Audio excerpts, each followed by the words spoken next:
Welcome, faculty and staff, to the presentation on how we can prevent cyberbullying within the USD 435 Abilene Public Schools. What is cyberbullying? Cyberbullying is bullying that takes place using electronic technology.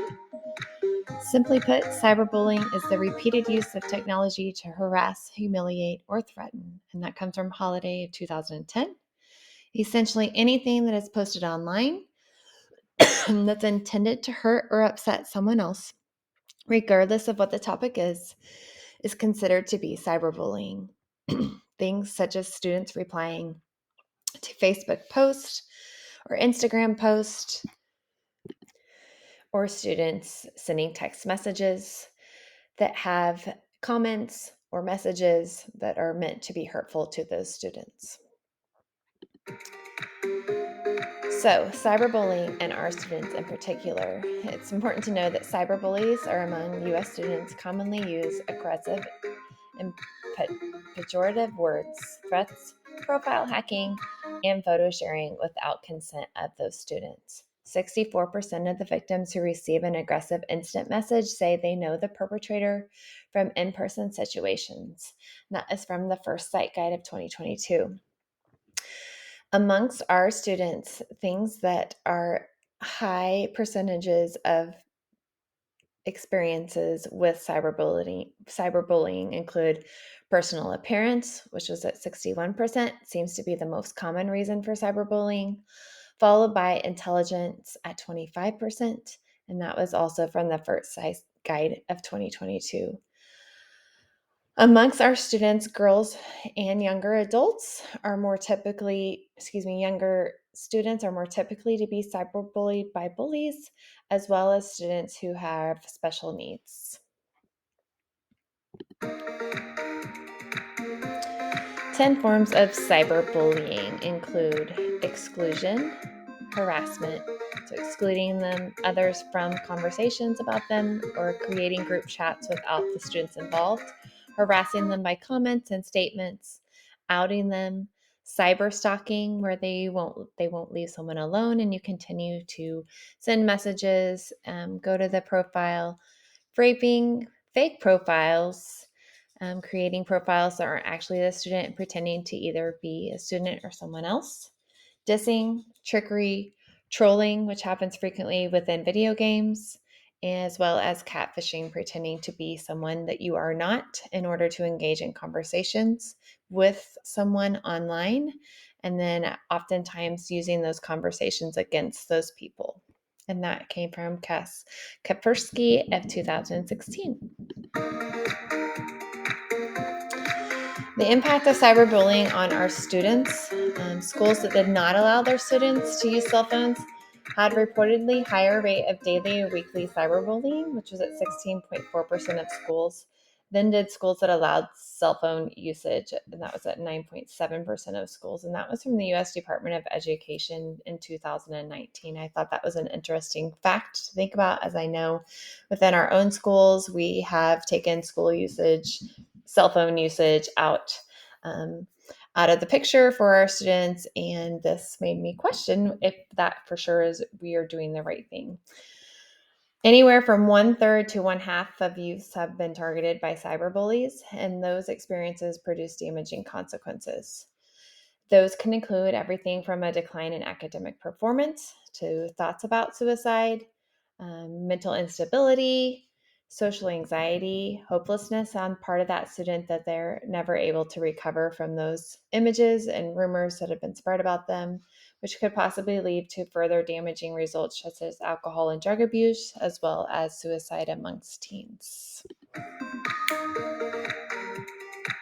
Cyberbullying and the law.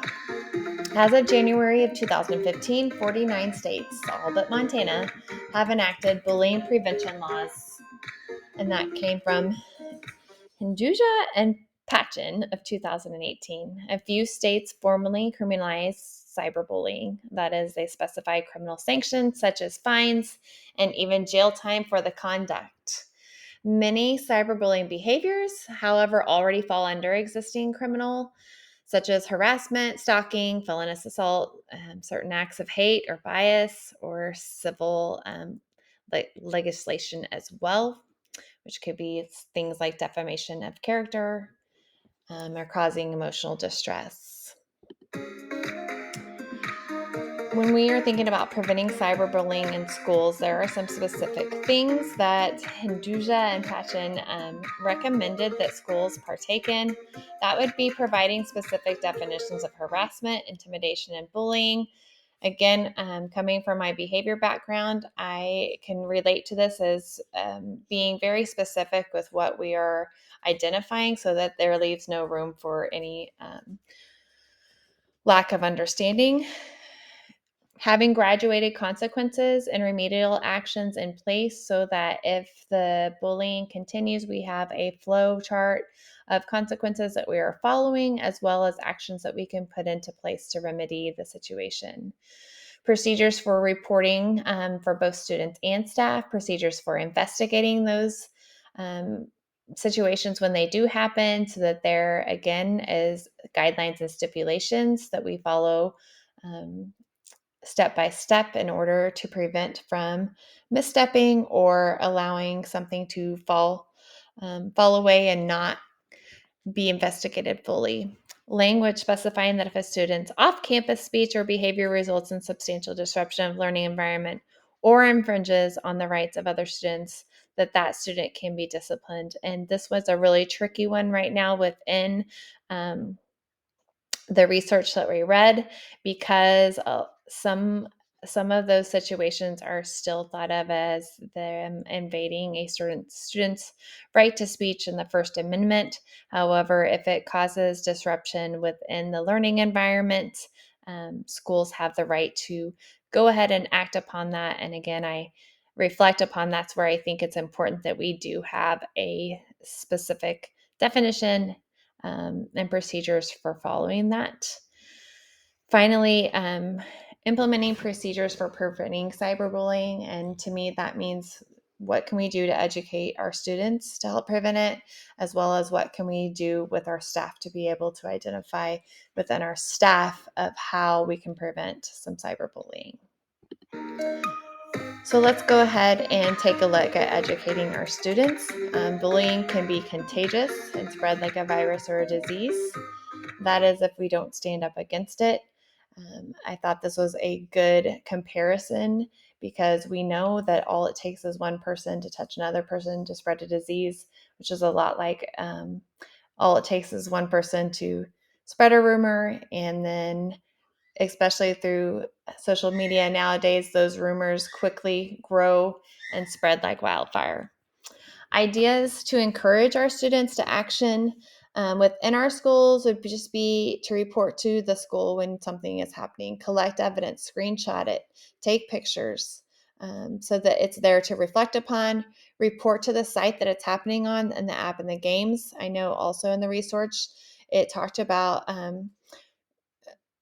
people wanting sites, apps, and games to put more regulations on the usage so that they also would be supporting the preventing of cyberbullying. Talking to a trusted adult, demonstrating care for that student who has experienced that cyberbullying and letting them know that they're not alone, working together to promote them and to turn around that conversation of what was started about them. Definitely not encouraging it, asking the people who are doing it to stop. And of course, making sure that you're staying safe and always not giving up, because there is a light at that end of that tunnel.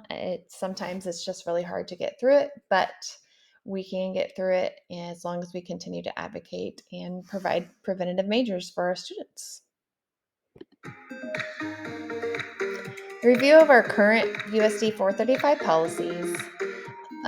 Currently, we follow the Kansas bullying law, as well as the flowchart is within our policies. USC 435 prohibits bullying on school property, school vehicles, or at school-sponsored activities, and adopt and implement a plan which includes provisions for training and education of staff and students. The same principles and guidelines found in the Abilene School District policies and procedures apply to students' activities online. As a general rule, your online behavior should reflect the same standards of honesty, respect, and considerations that you apply offline.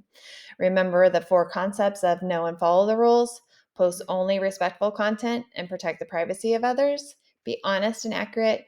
Be fair and courteous.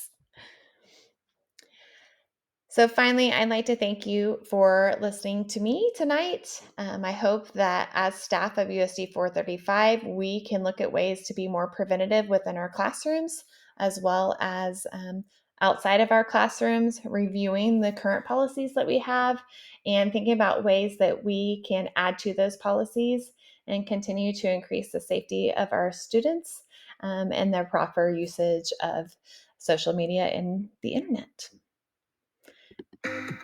Finally, you will find the references used during this presentation.